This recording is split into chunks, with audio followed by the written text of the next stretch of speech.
예, 안산 단원을 김남국입니다. 그 서울중앙지검장님께 질의하도록 하겠습니다. 네. 최근 그 도이치모터스 주가 조작 사건에 관해서 검찰이 도이치모터스 본사를 압수수색하고 이제 관계자를 구속하는 등 수사가 이제 급물살을 타고 있는 것으로 보이는데요. 이게 2010년에서 2011년 사이에 있었던 주가 조작 사건이고 2020년 4월에 고발이 됐는데 뭐 계산해 보니까 한 1년 6개월이 지난 지금에서야 압수수색이 들어간 것 같아요.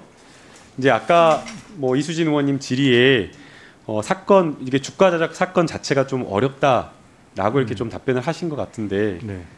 어려워서 이게 수사가 조금 이렇게 늦은 걸까요? 그러니까 제가 예전 수사팀이 어떤 상황이 있는지는 정확하게 보고를 받지 못했습니다. 다만 이제 저희가 와서 보니까 이게 압수수색이 바로 된다고 해서 필요하다고 해서 될 수 있는 부분은 아닌 것 같고요. 그 필요성이 소명이 돼야지 또 영장이 발부됩니다. 그리고 그 앞단에서 계좌 추적이라든지 금융계좌 추적이 상당 부분 진행이 되어야지만 압수수색할 수 있는 그런 구조입니다. 좀 기간이 좀 길어지는 건 좀 불가피한 측면이 좀 있습니다. 이제 저희로서는 그 많은 국민들이 납득하기 어려운 것은 사건이 어려워서 오래 끌었다라고 한다면 적어도 수사의 착수는 좀 일찍 되었어야 됐는데 아예 수사의 착수조차 못했다라는 것입니다. 그러니까 국민들로서는 이 사건을 수사할 의지가 없었던 것 아니냐라고 이렇게 생각할 수밖에 없는 것이고요.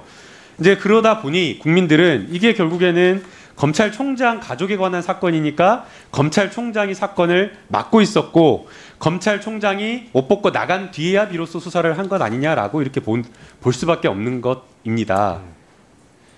저희가 거기에 대해서 어떻게 생각합니까? 예, 그런 수사 어떤 사건 민감한 사안에 대한 수사 착수 시기가 왜 지연되었는지 그리고 왜 이렇게 지연해서 처리하는지에 대해서 많은 지적을 받고 있습니다. 예, 자 그다음에 또 그 중앙지검장 이게 사건이 어렵다라고 말씀을 하셨는데 통상의 주가 조작 사건 같은 경우에는 사실은 굉장히 그 주가의 흐름이나 차트만 보고 사실은 이게 주가 조작인지 아닌지 파악하기가 어렵죠. 그러나 이 사건 같은 경우에는 제보자의 매우 구체적인 진술이 있었습니다.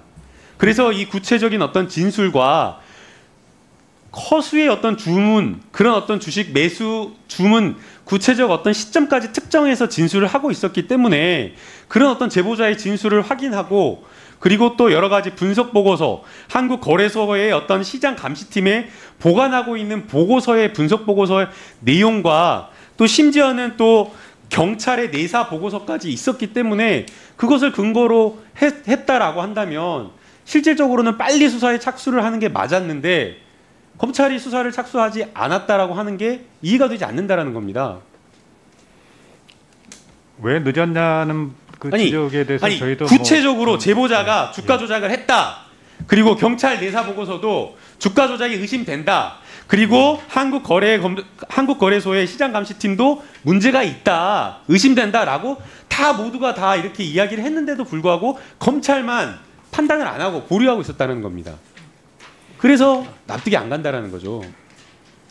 그런 지적에 대해서도 저희가 참 드릴 말씀은 없지만 자, 드릴 말씀이 없다라고 했는데 이게 한 번이면 모르겠습니다.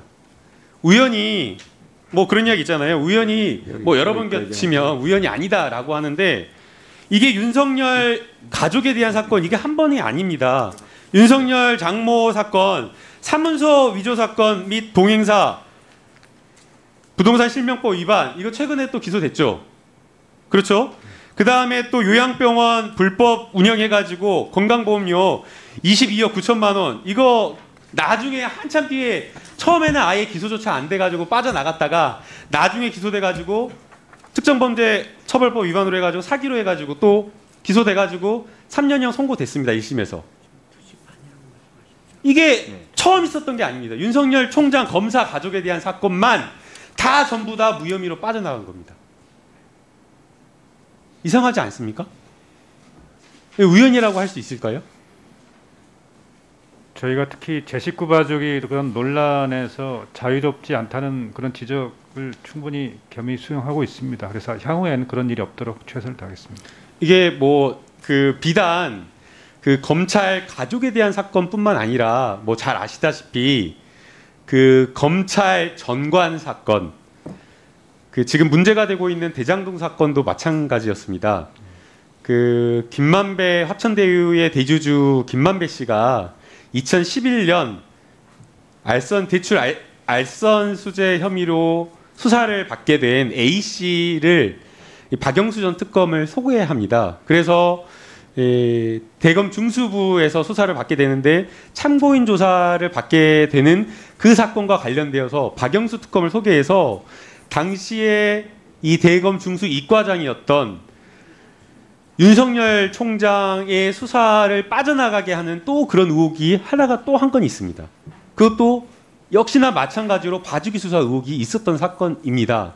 그리고 또 수원지검에서도 역시나 마찬가지로 앞서 뭐 다른 의원님께서도 지적했듯이 남욱 변호사도 그때 당시에 횡령죄로 충분하게 기소되어서 처벌될 수 있는, 심지어는 본인 진술에 의해서 인정될 수도 있는 사건이었는데도 불구하고 또 박영수 특검이 변호를 해서 또 봐주기 그냥 넘어갔다라는 그런 봐주기 수사 의혹이 있는 겁니다.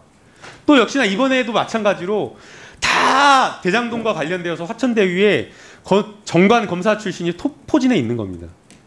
그러니까 검사 출신 전부 다 검사 가족이나 검사 출신들이 다 뒤에서 있으면 사건이 왜곡되고 봐주기가 되고 제대로 수사가 안 된다는 논란이 있는 겁니다. 그러니 국민들은 이번에 이 대장동 수사가 철저하게 될 수 있나라는 의혹이 있는데, 모든 의혹과 관련된 로비, 정치인에 대한 한 점 의혹 없이 철저하게 수사할 수 있겠다는 거 믿어도 되겠습니까? 철저하게 수사하겠습니다. 모든 정치인에 대한 수사, 그리고 검찰 정관 출신에 대한 수사 진짜 제대로 하시겠습니까? 예, 철저하게 하겠습니다. 이상입니까?